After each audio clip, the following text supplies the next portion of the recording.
네, 오늘 여러분과 함께 당신은 기적입니다 라는 제목으로 하나님 말씀 나누도록 하겠습니다. 여러분 뭐라고요? 기적이라고. 기적. 요즘 이렇게 온라인으로 영상이나 이렇게 소셜 미디어를 이렇게 보면은 한 가지 두드러지는 현상이 보여요. 그게 뭐냐 하면 사람들이 뭔가 색다르고 뭔가 특별하고 그런 것들을 그렇게 추구한다라는 생각이 듭니다. 그러니까 뭔가 일상을 벗어나 눈에 확 커지는 그런 일들을 좋아하고, 또 어디 특별한 데를 여행한다든가 새로운 것들을 경험한다든가 하는 콘텐츠가 굉장히 많다라는 것이죠. 사진도 보면요, 온통 여행 사진이 많아요. 유명한 데 앞에서 찍은 사진, 아니면 뭔가 특별한 데 앞에서 찍은 그런 사진들이 많더라고요. 근데 이런 현상이 깊어지면 깊어질수록 우리가 일상을 소중히 여기지 않는다, 이게 문제가 되는 거예요. 일상이 소중해지지 않는다는 거. 일상을 감사하게 여기고 하루하루의 삶을 감당하는 일이 멀어질 수 있다라는 것이죠.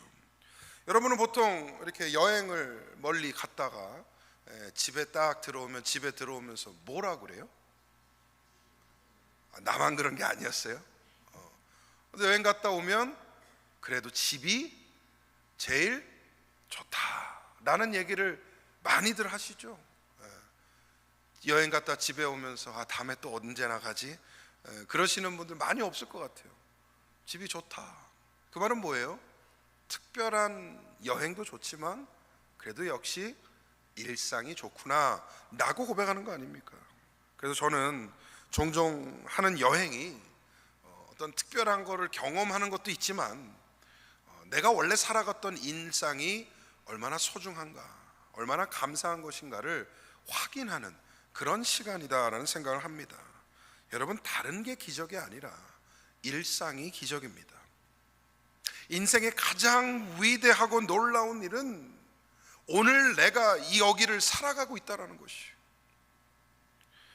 우리 삶 자체가 이미 하나님의 놀라운 기적인 것입니다. 여러분, 오늘 내가 내 손으로 운전해서 내 발로 걸어서 오늘 예배당 들어왔다, 그럼 감사하시기를 바랍니다. 기적과 같은 일입니다. 만약에 오늘 내가 이곳을 살아가지 않는다면 세상의 부귀영화, 그 화려한 것들 다 무슨 의미겠냐고요. 내가 살아있는 것이 가장 큰 기적입니다. 그런데 우리가 너무 쉽게 잊어버려요.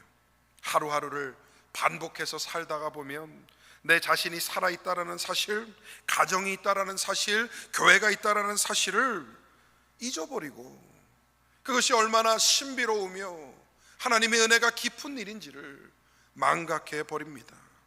그래서 오늘 본문인 시편 139편 말씀이 우리의 마음을 멈춰 세우는 거예요. 다윗이 뭐라고 고백을 합니까?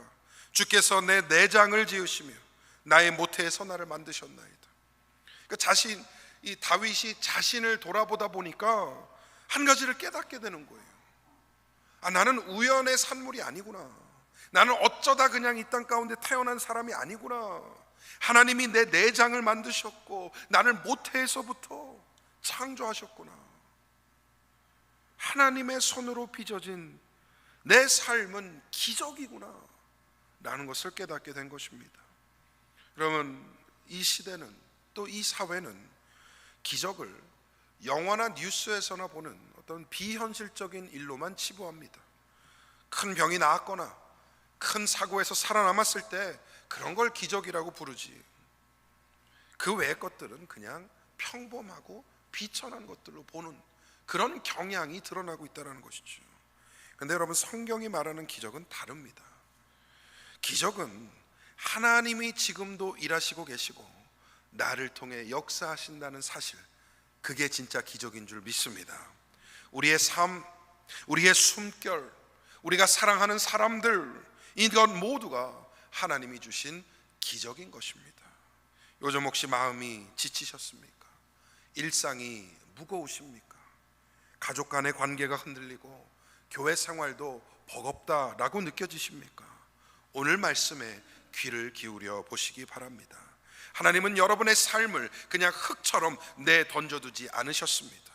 하나님은 흙으로 사람을 만드시고 그 코에 생기를 불어넣으심으로 생령, 살아있는 영혼이 되게 만드셨다는 것이죠.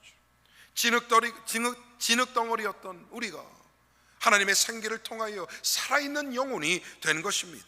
이런 하나님의 생명력이 우리 안에 들어왔습니다. 여러분, 이보다 더 큰 기적이 어디 있겠습니까?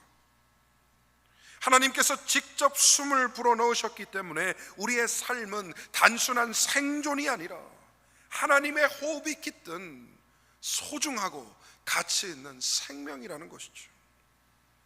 그리고 하나님은 혼자가 아니라 함께 살아가도록 우리를 공동체로 부르셨습니다. 가정이라는 아름다운 공동체를 주셨고, 여러분 생각해 봐요. 부부가 만나고 자녀를 낳고 서로를 통해 하나님의 사랑을 배워갑니다. 그 자체가 기적이지 않습니까? 완벽하지는 않지만 우리는 여전히 가정 안에서 함께 웃고 함께 울며 인생의 여정을 걸어갑니다. 그래서 가정은 인간의 작품이 아니라 하나님의 작품이에요. 우리를 한데 묶어주신 또 하나의 기적이 있어요. 그게 바로 교회입니다. 여러분, 교회가 기적입니다. 교회 안에서 우리는 더 이상 하나님의 눈에 이방인이 아니라 하나님의 자녀가 되어서 한 가족을 이룬, 그리하여 독생자 예수 그리스도의 몸의 지체로서 살아가는 엄청난 부르심을 받았다는 것이죠. 주님께서 모퉁이 돌이 되어주시사 이 공동체의, 이 가정의 주인이 되어주셨습니다. 서로 다른 배경과 성격을 가진 사람들이 한 몸을 이루고 예배하고 섬긴다는 것, 한 하나님을 경배한다는 것, 한 성경을 믿는다는 것, 한 신앙 안에 마음을 공유한다는 것, 여러분 이건 세상 어디에도 없는 일인 것이죠. 오늘 우리는 이 기적들을 다시 한번 바라보려고 합니다.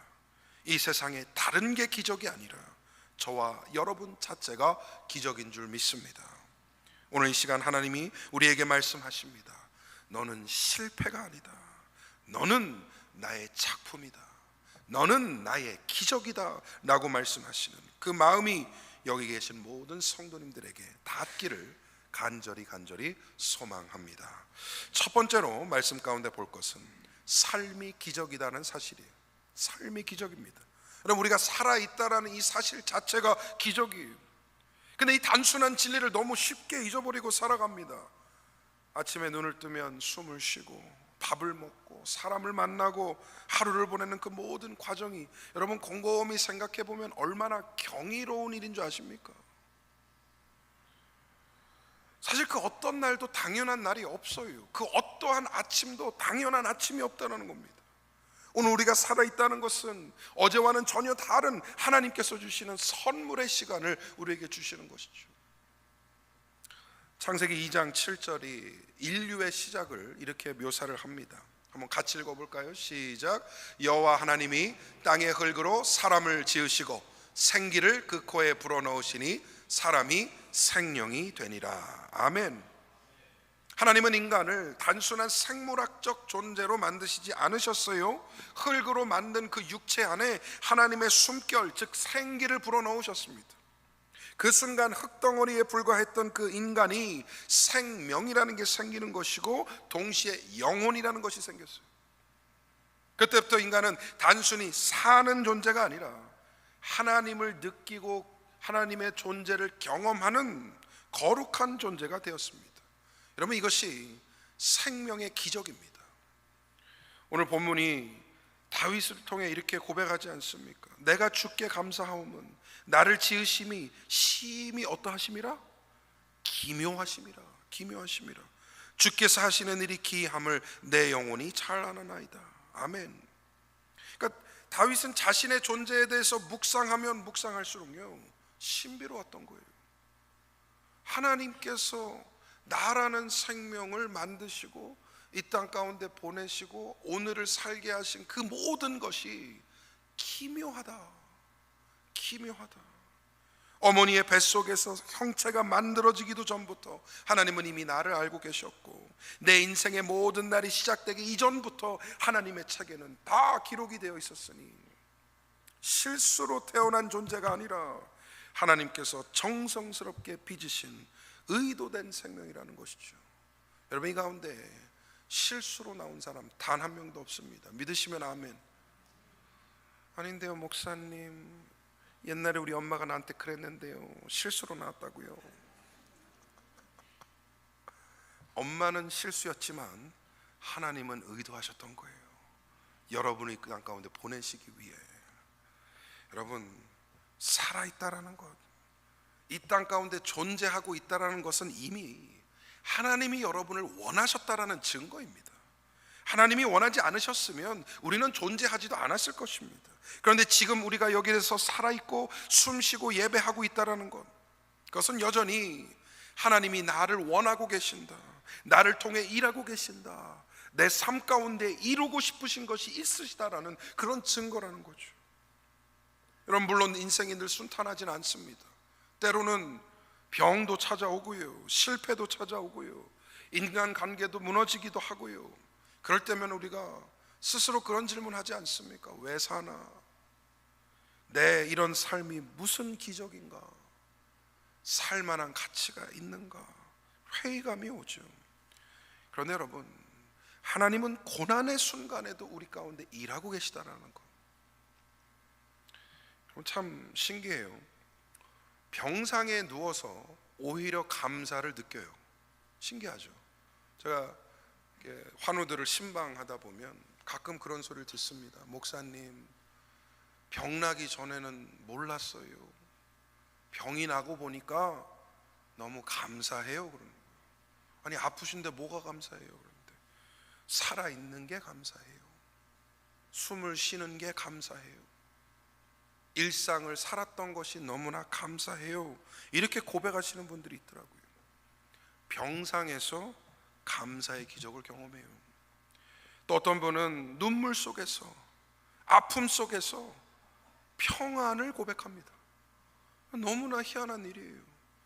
삶에 아프고 참 고통 가운데에 힘들어 하시는 분을 격려하려고 이렇게 만났는데 오히려 그분이 저를 위로하면서, 목사님, 하나님께서 평안을 주시니 그걸로 감사해요, 이렇게 고백하는 적도 있었다는 거죠. 제가 그런 분들을 보면서 깨달았어요. 여러분, 삶의 기적은 문제의 부재가 아닙니다. 문제 속에서도 함께 하신다는, 하나님이 함께 하신다는 동행의식입니다. 다시, 삶의 기적은 문제의 부재가 아니라 동행의식이에요. 그게 진짜 기적인 것이에요. 우리가 숨을 쉬고 느끼고 움직일 수 있다는 것, 그 모든 것은 하나님이 우리 안에 하나님의 호흡을 허락하셨기 때문이에요. 하나님께서 그런 우리를 오늘도 붙들고 계십니다. 여러분, 지금 이 순간에도 하나님의 생기가 여러분 안에 흐르고 있으심을 믿으시기를 바랍니다. 처음부터 그랬고 지금도 여전히 그렇습니다. 여러분은 하나님의 호흡이 들어간 생명입니다. 삶의 크고 작은 순간 속에서도 하나님의 손길을 경험하시기를 바랍니다. 여러분의 하루하루가 얼마나 평범하든 간에 그 하루가 바로 하나님이 만들어 가시는 기적의 한 장면임을 잊지 마시기를 바랍니다.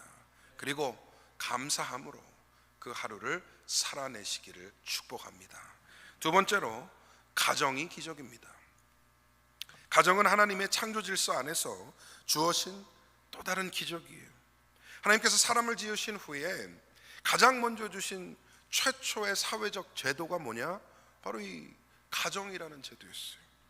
창세기 2장 18절 24절 말씀 우리 한번 같이 읽어보겠습니다. 시작. 여호와 하나님이 이르시되 사람이 혼자 사는 것이 좋지 아니하니 내가 그를 위하여 돕는 베풀을 지으리라 하시니라.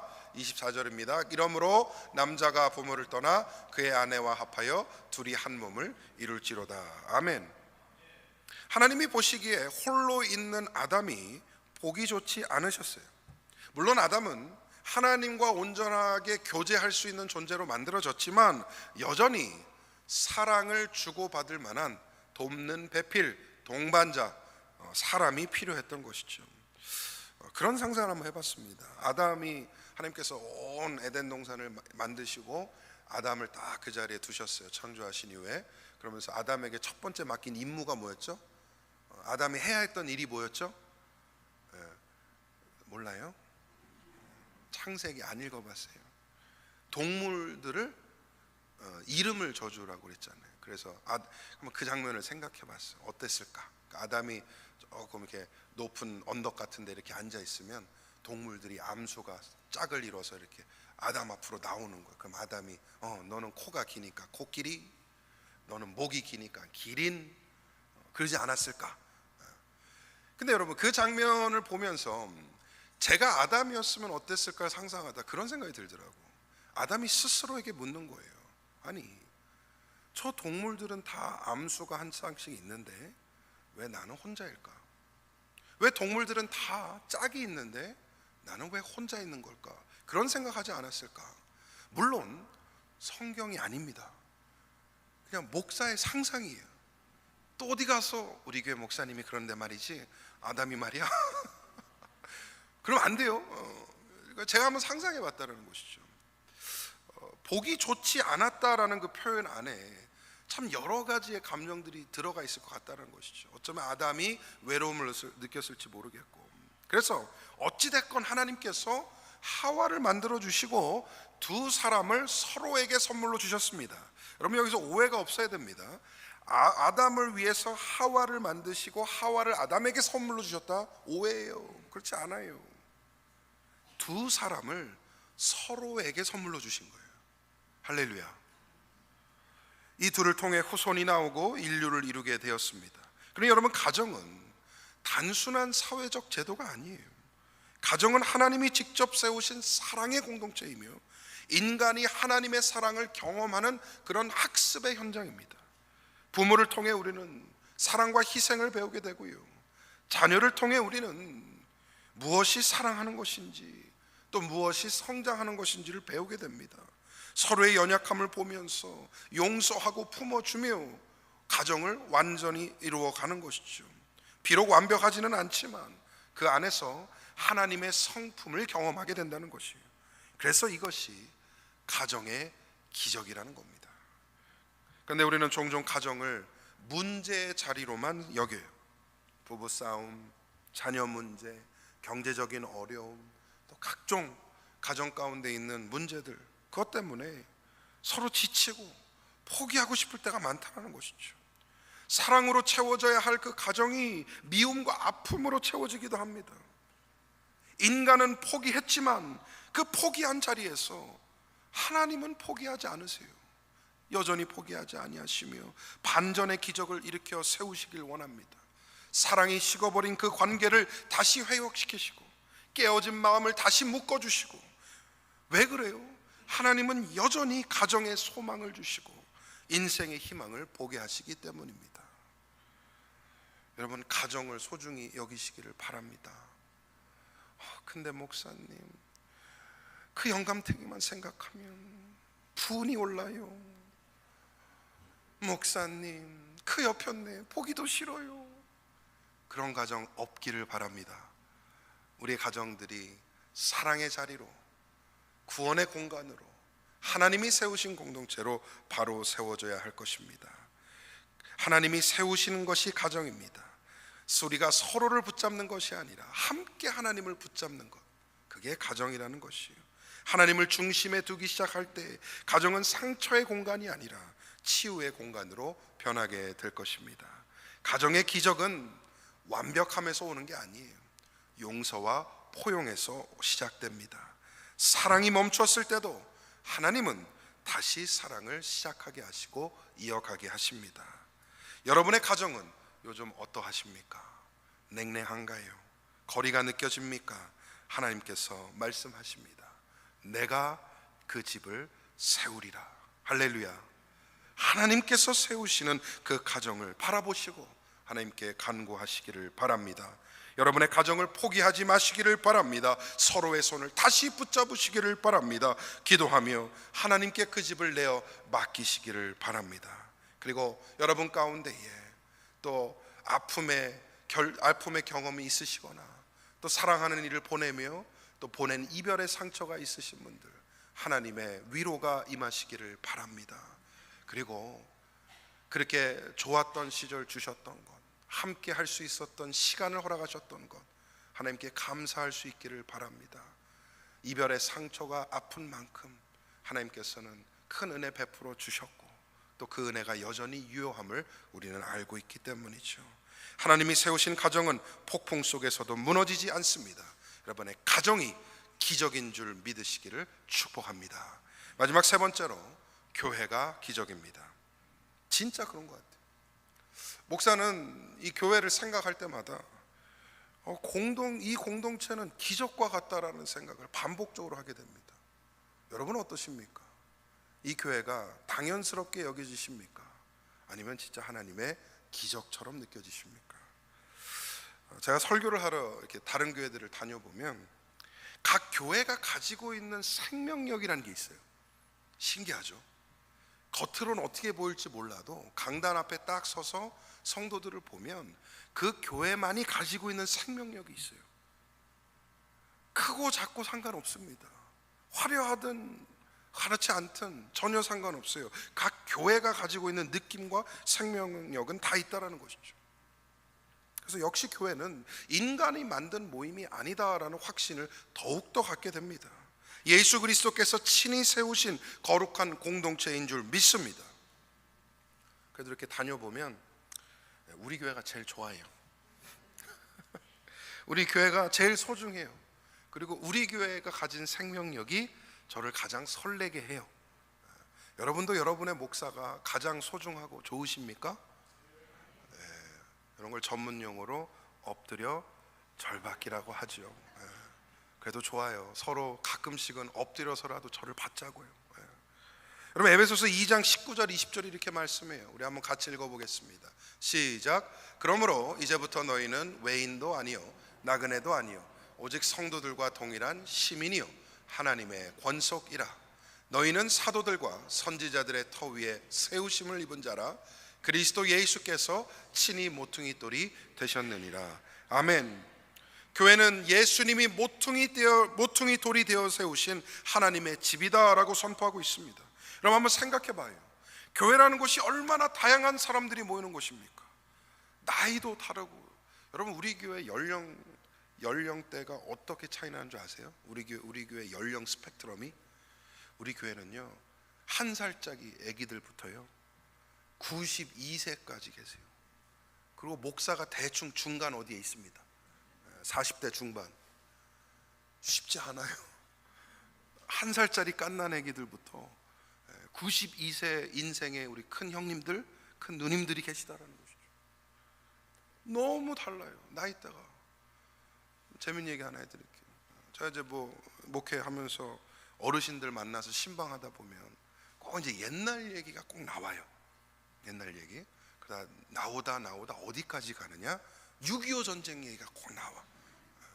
그러면서 내가 엄마 손 붙들고 피난 가던 얘기, 공습기가 하늘에서 떴는데 다 죽고 나만 살았다는 얘기, 이런 전쟁 얘기들을 종종 들었습니다.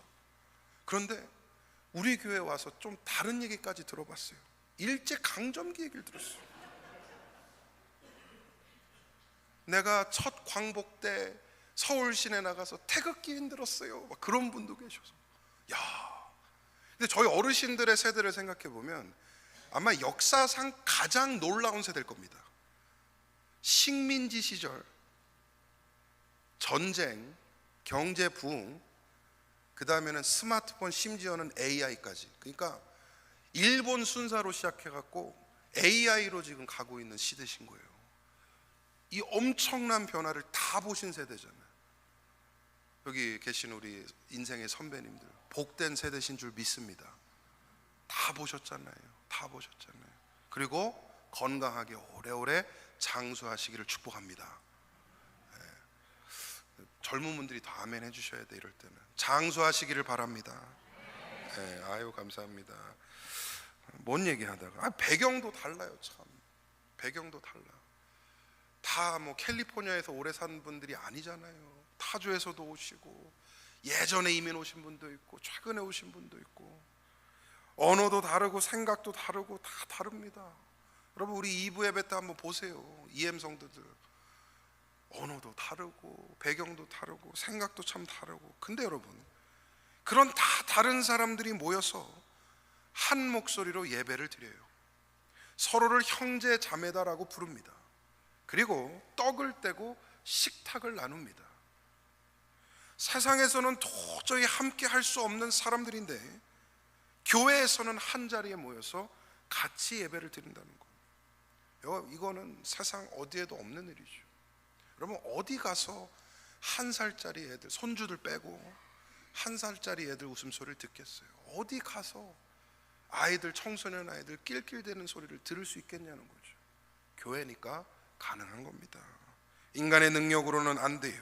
오직 예수 그리스도의 이름과 성령의 역사만으로 이루어지는 기적적인 일인 줄 믿습니다. 성령님이 우리 안에서 역사하실 때 서로의 다름이 장벽이 되는 것이 아니라 은혜의 통로가 될 것입니다. 초대교회도 완벽과는 거리가 멀었습니다. 성경을 읽어보면 차마 입에도 담기 어려운 일들이 초대교회 안에서 일어났어요. 하지만 그들은 성령으로 충만했습니다. 마음을 같이 했습니다. 함께 기도했습니다. 그리고 필요를 채워주었습니다. 그리고 떡을 떼며 함께 교제했습니다. 그 결과 하나님께서는 그 초대교회를 어떻게 복주셨느냐? 날마다 구원받는 사람들이 더해지더라. 이것은 수적으로 증가했다, 부흥했다라는 의미를 뛰어넘습니다. 그리스도의 몸으로 세운 그 공동체에 구원받은 영혼들이 날마다 더해짐으로 성장했다라는 거예요. 성장했다. 여러분, 교회는 성장해야 합니다. 필연적입니다. 성장이 멈추면 후퇴할 수밖에 없어요. 성장이 멈추면 그 생명력이 사라질 수밖에 없는 것이죠. 우리 교회가 성장하며 끝없이 그리스도의 장성한 분량까지 자라가기를 축복합니다.